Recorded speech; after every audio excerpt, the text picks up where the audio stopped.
Is Jinhsi still an excellent pull to make after so much time has passed? That's what I aim to tell you today. My name is Juice, and let's get into it. Okay, I want to start things off by saying that she's still a very strong unit. I've seen some people saying that she's flat out just not worth it anymore, now that we have so many spectral DPSs in the game to choose from, such as Absolution Phoebe, and more recently, Zani. And yes, it is true that we do have quite a few good spectral DPSs these days. However, I still think Jinhsi is a very strong unit. One issue I have with people saying that X DPS isn't worth it anymore because Y exists and is of the same element while being stronger, is that element doesn't really matter. Unless it's a negative status team, the element of a character really doesn't have that much bearing on their meta position.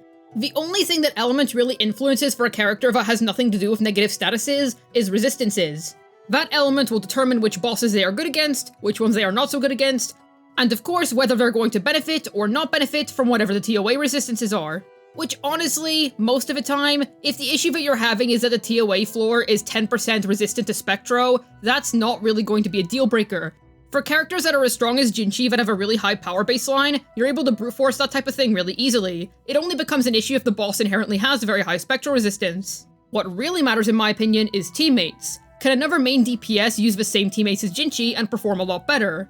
Now in the Magistrate's case, it is true that you would rather give Joja to your Carlotta. But she's always had the free-to-play friendly option of Yuan Wu, and there's of course Yinlin. But in this rinascita day and age, it's not even just those two. We also have Cantarella and Brandt, and I'd actually like to highlight Cantarella for a second, because not only does she provide skill percent on outro, but she also features coordinated attacks in her kit, which help Jinhsi build up Forte stacks. Brandt doesn't feature any coordinated attacks in his kit, but he does indeed offer skill percent on outro. So honestly, you're never strapped for options when it comes to Jinhsi teammates. You'll also find that even if modern-day rinascita DPSs are very strong, Jinhsi's damage is still nothing to scoff at. Her nukes are still insane in TOA. Just because we've gotten characters that can do more damage than her doesn't suddenly mean that what she's capable of putting out isn't impressive anymore. Because to be frank, Jinhsi's nukes are still absolutely insane. She's aged very well in my opinion. Like I mentioned earlier, she's only gained teammates over time. Cantarella was an especially nice case in my opinion. Because honestly, Yinlin on her own just doesn't really have that much pull value, so going out of your way to get her just so that you can have an upgrade over Yuan Wu is a little bit rough, because honestly you would rather pull for Stringmaster. As the saying goes, Stringmaster is the character, Yinlin is the weapon. So that offered you another effective coordinated attacker that actually provided more meaningful buffs to Jinhsi, because while Yinlin's liberation percent wasn't absolutely useless for the Magistrate, the skill percent is certainly preferred considering that skill damage is the main meat of her kit. And this is actually important considering how good the Silly Painter is for her.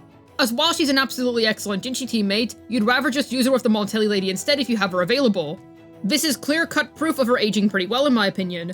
This isn't even mentioning the fact that the TOA just really hasn't experienced any absurd HP inflation. All of the chambers still feel very reasonable, and I haven't really felt any drastic increase in boss difficulty throughout the ages of Harvest. Anyways, a well-built Gion is still clearing TOA to this day. So needless to say, Jinhsi in comparison has aged excellently. Sure, we do indeed have other characters that can totally wipe the game down to its very core, but Jinhsi is still very capable of doing so. I feel like the reason why some people's opinion of Jinhsi has decreased is because back when she first came out, she was the de facto best DPS. Nobody even came close. Her baseline was just that much higher than everybody else's, and it pretty much remained that way throughout all of 1.x. It's only when 2.x rolled around that we started to see contenders to Jinhsi's baseline. So the main point that I'm trying to make here is that it's not like Jinhsi got worse or anything. Our roster simply just got far bigger. It was way smaller back in 1.0, so naturally, the one standout character was going to seem far better than the rest. And besides, she's still a very good free-to-play friendly option to this day. Now would I recommend her to free-to-plays as their first pull? Honestly, I don't think she's a bad first pickup if you're a new player. However, I would rather recommend Phoebe, as I do think that a free-to-play friendly Phoebe is stronger than a free-to-play friendly Jinhsi. I also feel like Camellia is a very good option for a beginner unit considering that Sanhua is free and is one of her best 4-star teammates. Not to mention the Crazy Lady's excellent versatility when it comes to all of Wuthering Waves' game modes. So, okay fine, sure, Jinhsi might not be the immediate answer anymore when Phoebe exists, but that doesn't mean she is a bad answer to that either, because Yuan Wu is a totally free unit that can do his job for her right down at level 20. And considering that Kuro Games is going to be refreshing the standard selector for new players, therefore making Verena extremely accessible, pretty much any player can put together a team comp of Jinhsi, Yuan Wu, and Verena, and get by just fine. That is still a plenty strong free-to-play friendly team, even to this day. But let's say that you're a high investment player, you want to pour some extra into your Jinhsi, or you already have. Is she still good, or is it still worth getting those sequences? In my opinion, yes. Now I won't say that Jinhsi is the only character worth getting sequences on anymore, because that's just not the case. Carlotta is extremely strong with her early sequences. Brandt has some really solid upgrades in his kit as well for sequences.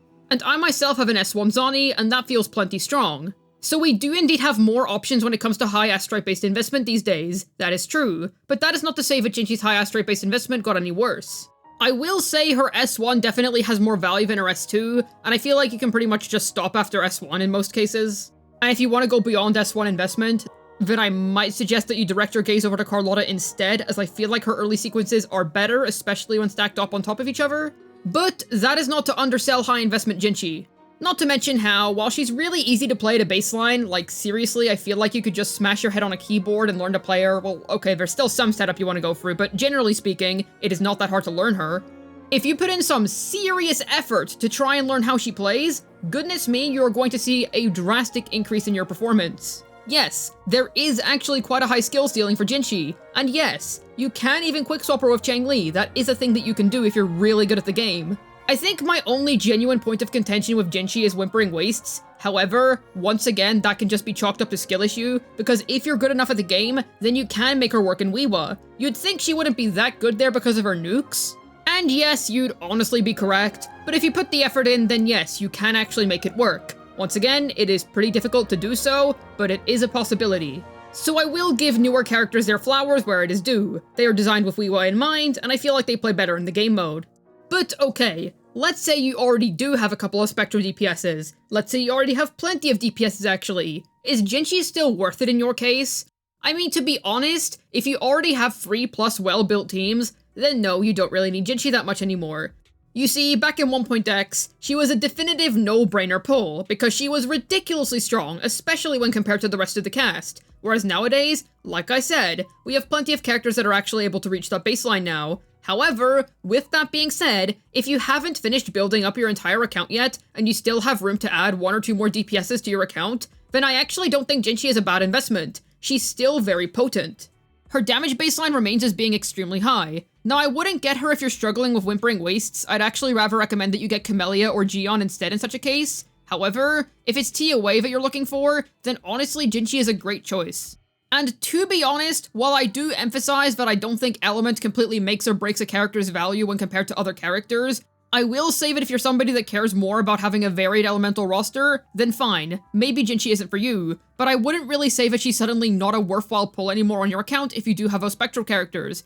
Because I'd say that if you're struggling in the TOA and you really need a good nuker character, then Jinhsi is still a sublime choice to make. Now, okay, the difficulty is that she's going to be running alongside the esteemed Montelli Lady Carlotta, considering that 2.3 threw an absolute banner bonanza at us. Like, holy heck, did we get a lot of banners this time around.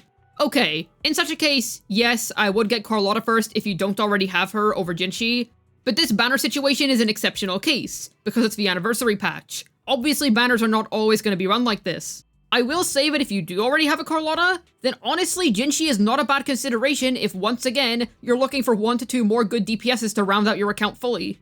And if you already have 2 good DPSs that can take on Whimpering Wastes, then you're basically covered for that game mode, where you can focus on building your 3rd TOA team, the game mode where Jinhsi is very, very good. And okay, sure, you don't really need 3 complete teams in order to beat the TOA, you only really need 2 good ones, because you're able to solo the earlier floors that are super easy. But with that being said, it can be nice to have a good backup team, in case one of your team comps just doesn't really fare well against the current content that's in the TOA.